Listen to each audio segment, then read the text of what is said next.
Yo, what is good, YouTube? Welcome back to another JC2K video. In today's video, we are going to be taking a look at the brand new downtown 2K cards coming out today here in NBA 2K25 MyTEAM. Seeing if any of these four are actually worth picking up, and hopefully Gardis Gilmore is really good, as well as I'd like Rudy Gay to be good too, personally. So hopefully we got some good cards coming today. It looks like an interesting drop for sure. Again, only 4 cards, but at least some of those 4 cards are interesting, just like with last week with Gary Payton, George Mikan, and Rick Barry. This week, I'd say we have a somewhat interesting 100 overall, a pretty interesting Invincible, and a very interesting Dark Matter as well in Gardis Gilmore. So before we hop into the video, if you haven't already, make sure you hit that subscribe button, help me push towards the 40,000 subscriber mark on the channel. I upload every single day, multiple videos a day. Would really appreciate it if y'all do subscribe. Without further ado, let's hop right into it.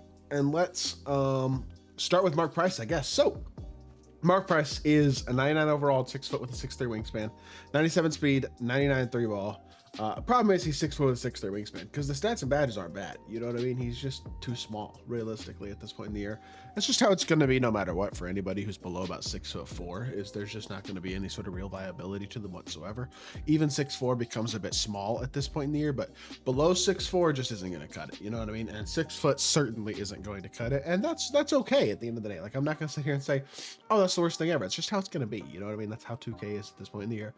Animation-wise, he looks good. Pro 2 fade, Colin Sexton base, Oscar upper, Darius Garland dribble style, Francis sides up, Kemba escape.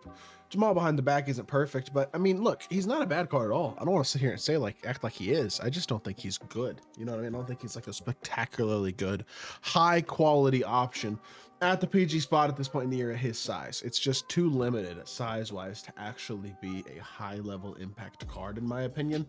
Whereas a guy like Gardis Gilmore is kind of the opposite. He's 7'2", 7'6" wingspan. Not only that, he's got an afro that's going to make him look even bigger than 7'2". He's got a really big, bulky player build. He's one of those guys who just physically is absolutely hulking in this game.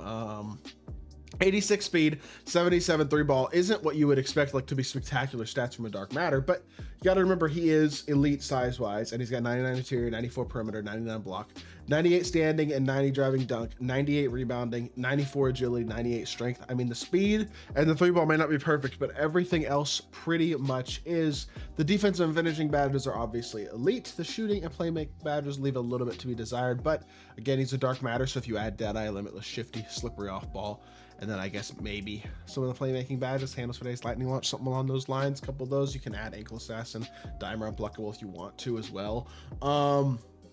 You're going to have a really good card. He's super versatile defensively. He's got real lateral ability with that 94 agility.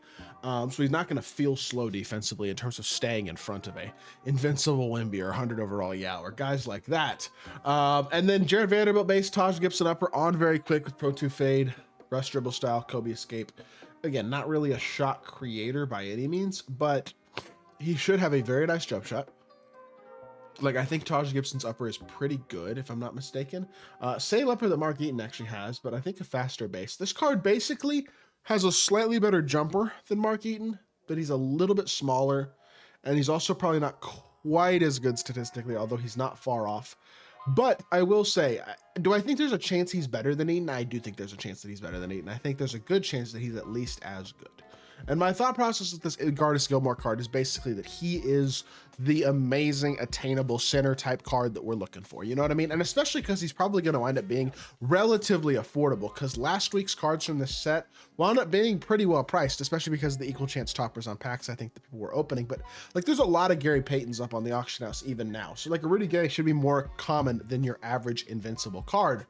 And then like, last week, Rick Barry, affordable, high-level, versatile Dark Matter card. This week, Gardis Gilmore, very similar story. Should be a very top-tier option at his position, and a very attainable version of that as well, which is always a really good thing for my team. Having guys who can compete with the top-tier cards who aren't going to be quite as expensive are what you are looking for. 6'5" with a 6'8" wingspan, 99 speed, 99 3 ball, 99 standing and driving dunk, 97 interior, 99 perimeter, 99 steal. I mean, he's 100 overall. Is it a surprise his stats are all 99? No, it is not. Hoff Posterizer, Deadeye, Limitless, Shifty, Set Shot, all the playmaking badges, all the defensive badges except for Box Always, Tie Fly, Denier, and Paint Patroller. Realistically, the only badge he really needs added is Rise Up, and I would say Paint Patroller is the only badge I really care about potentially finding on Hall of Fame. But as a whole, the stat and badges are incredible. D-Rob base, Ben Mather, and up on very quick. I don't think this is a bad jump shot, but I'm also not going to sit here and say it's a spectacular one. D-Rob base, Mather, and upper should be good. Smooth, easy, solid jumper. I don't think it's a spectacularly amazing best of the best jumper at the same time either, but I certainly don't think it's bad. Garland dribble style, size up isn't quite as elite. Kemba escape, he moves okay. He moves pretty good, actually. Garland dribble style, Kemba escape will get the job done. Pro 2 fade, really nice jumper. Look, solid point guard card. I don't want to sit here and say he's not. He definitely looks like a good option. At the same time, he's a 6'5", 100 overall point guard. We have a lot of 100 overall point guards at this point in the year. You know what I mean? Like when you look at the cards, realistically, you go in here, you look at the point guard position, we already have freaking how many 100 overall point guards at this point? Like, I mean, we have all the invincibles who are better, and then we have Shea, Penny, Hito, Ray Allen, James Harden, Ben Simmons, Cade, Ant, Oscar Robertson, Gilbert Arenas, Lonzo Ball, Scottie Pippen, Mitch Richmond, MJ, Booker, Luka, Steph. That's just 100 overalls. You got all the good dark matters too, but out of the 100 overalls, this Mitch Richmond card's somewhere in the middle. You know what I mean? He's definitely not as good as your Ben Simmons, Hito Turkoglu, even your Shea or your MJ, but I feel like he's not that much worse either. Like I think he's probably right after those types of guys with Lonzo and Cade and players like that, Penny Hardaway. A B, C tier, invent or 100 overall, realistically. You know what I mean? One of the, I don't know, 10th to 12th best point guard in the game. Like, good card, not a spectacular card, is my thought about Mitch Richmond.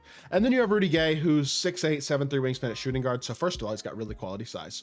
Number two, the hot spots are everywhere. That's nice. Legend posterizer, Deadeye, limitless, set shot, shifty, handles for ace, lightning launch, strong handle, pogo stick, post lockdown. This card looks really good on paper, obviously. He's an invincible, so of course he does. And then 99 stats on every single stat, every single badge on Hall of Fame that is not on Legend. All that is basically assumed. The question is animations. He's got his own release on very quick, Pro 2 fade, Garland, Francis, Steph, Trey. Oh my goodness gracious, and Levine step back. That's a W too. 2K hasn't been putting Levine step back on cards. All the invincibles have been getting, if I'm not mistaken, I think all the invincibles have basically gotten Gary Payton, am I right? I think pretty much all of them have been and Harden, not Gary Payton. My apologies. I think pretty much all of them have gotten Harden. Am I wrong? Like what does LeBron have? Does LeBron have Harden? Does LeBron have a? No, he's got Harden too. Yeah, they all have. I think they all have Harden pretty much. Magic, Pettit, Gary, KD, Giannis, Jokic, Jimmy, Wemby, Shaq, LaMelo. They've all got Harden pretty much. The elite invincibles. I think Levine is better than Harden in terms of a step back. And you combine that with basically perfect sigs everywhere else. It's Pro 2, elite jumper. I'll be completely honest. This is the second best shooting guard in the game. He is a better version of Dr. J. He's a little bigger. His sigs are as good, if not a little better. Yeah, this card's spectacular. And as a 6'8" shooting guard with a nice player build, I will probably be picking up Rudy Gay on my new account today, realistically. He looks absolutely spectacular and like a card that I want to use for sure. Both him and Gardis Gilmore are W's today. Because realistically, look, Rudy's not going to be cheap, but he will be cheaper than you would expect for an invincible this good, simply because of the quantity of him that will be available. Will he still be too expensive for the vast majority of players to be able to get him? Yes, which is unfortunate. But he will be more attainable than the rest of the invincibles that are on his level of eliteness. So there is that is, I think, a positive.